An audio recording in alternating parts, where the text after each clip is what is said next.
268 বছর আগের কথা।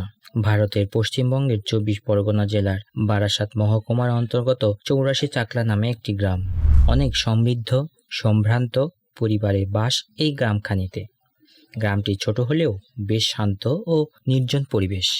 গ্রামবাসীগণের জীবনযাত্রা অতি অনাড়ম্বর ও সহজ সরল প্রকৃতির। বর্তমানের মতো পরস্পরের মধ্যে এত হিংসে বিদ্বেষ ছিল না। সকলেই মিলেমিশে বাস করত। এদের সকলেই ধর্মভীরু ছিল। এখানকার অধিকাংশ লোকই কৃষিজীবী। সকল জাতির লোকের বাস এই গ্রামটিতে। 12 মাসে 13 পার্বণ লেগেই থাকত। গ্রামের মানুষ সারাদিন তাদের কাজকর্ম শেষ করে কোনো মন্দির বা একটি খোলা জায়গায় সমাবেত হয়ে খোল করতাল বাজিয়ে হরিনামে মত্ত হতো। তাতে সারা গ্রামখানি হরি সংকীর্তনে মুখরিত হয়ে উঠত। এই গ্রামেই বাস করতেন রামনারায়ণ ঘোষাল। তিনি সদ্ব্রাহ্মণ ও ধর্মপরায়ণ ব্যক্তি। ঈশ্বরে ছিল তার অচলা ভক্তি আর বিশ্বাস। সন্ধ্যান্নিক পূজা ইত্যাদিতে তার সময় কেটে যায়। শুধু তাই নয়, তিনি ঘণ্টার পর ঘণ্টা গুপ্তভাবে সকলের অলক্ষ্যে ঈশ্বরের ধ্যানে মগ্ন থাকতেন। পৈতৃক সম্পত্তি যৎসামান্য যা ছিল তার আয়ে তার সরল অনাড়ম্বর জীবনযাত্রা নির্বাহ হতো। জীবনে কোনোরূপ বাহুল্যতা নেই। তিনি সৎ সরলভাবে দিন যাপন করতেন এবং নিষ্ঠাবান সদ্ব্রাহ্মণ রূপে সবার কাছে সুপরিচিত। রামনারায়ণের পিতা পুত্রের মতিগতির কথা চিন্তা করে পুত্রের বিবাহ দিলেন পরমাসুন্দরী, পরম পবিত্রা এবং মমতার এক অপরূপা মাতৃমূর্তি শ্রীমতী কমলা দেবীর সঙ্গে। রামনারায়ণ সংসারে নিগৃহ বন্ধনে আবদ্ধ হলেন বটে, কিন্তু তিনি তার লক্ষ্যপথে ভ্রষ্ট হলেন না। তিনি গুপ্ত সাধক ছিলেন। লোকচক্ষুর অন্তরালেই চলত তার ধ্যান এবং আধ্যাত্ম সাধনার প্রয়াস। উপযুক্ত সহধর্মিণী রূপে কমলা দেবী স্বামীর সাধনায় সাহায্য করতে লাগলেন।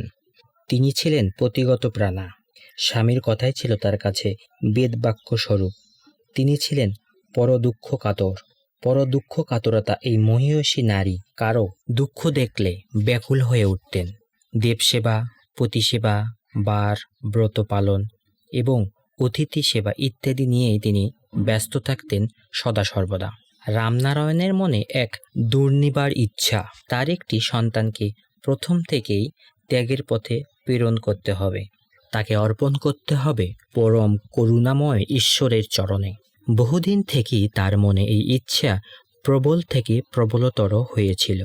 তাই বিবাহের কিছুদিন পরে একদিন রামনারায়ণ স্ত্রীকে একান্তে ডেকে বললেন, দেখো, এই সংসার এবং আরও যা কিছু দেখছ সবই সেই ঈশ্বরের মায়া। দুর্লভ মানব জীবন লাভ করে সংসারে এসে কিছুই করতে পারলাম না। বৃথাই গেল এই জীবন। এই দেহটা তো নশ্বর, এর কি মূল্য আছে? কখন যে আয়ু শেষ হয়ে যাবে আর কখন যে পরপারের ডাক আসবে কেউ তা বলতে পারে না। স্বামীর কথাগুলো কমলা দেবীর অন্তর স্পর্শ করল, কিন্তু তিনি কোনো উত্তর দিতে পারলেন না। শুধু নির্বাক হয়ে চেয়ে রইলেন স্বামীর মুখের দিকে। তিনি মনে মনে চিন্তা করতে লাগলেন, স্বামী তো তার সত্য কথাই বলেছেন, এর মধ্যে বিন্দুমাত্র মিথ্যার লেশ নেই। রামনারায়ণ কিছুক্ষণ থেমে থেকে বললেন, দেখো, আমরা গৃহস্থ জীবনের নিগৃহ বন্ধনে আবদ্ধ হয়ে মহামায়ার মায়ায় হাবুডুবু খাচ্ছি। ইহকালটা ভোগেই কেটে গেল, পরকালের কিছুই হলো না। আমাদের শাস্ত্রে বলে, যদি পরিবারের কোনো একজন গৃহস্থ জীবনের ভোগের পথ ত্যাগ করে ও তিতিক্ষাময় ঈশ্বর লাভের পথ গ্রহণ করে, তাহলে সেই পরম করুণাময় ঈশ্বরের কৃপায় 3 কুল উদ্ধার হয়ে যাবে। তাই তোমাকে বলেছিলাম, আমাদের কুল উদ্ধারের জন্য তোমাকেই এই পরম আত্মত্যাগের ব্রত গ্রহণ করতে হবে। তোমাকেই ধারণ করতে হবে সেই বিরাট সম্ভাবনাময় জীবনের বীজকে। এজন্য তুমি প্রস্তুত হও।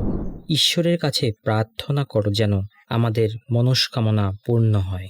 তোমার কাছে আমার স্বনির্বন্ধ অনুরোধ, তোমার গর্ভে যে সন্তান আসবে তাকে সংসার ভোগের পথে না রেখে ত্যাগ ও তিতিক্ষাময় ঈশ্বরের লাভের পথে যাবার জন্য উদ্বুদ্ধ করতে হবে। এই দায়িত্ব আমি তোমার উপরেই দিলাম।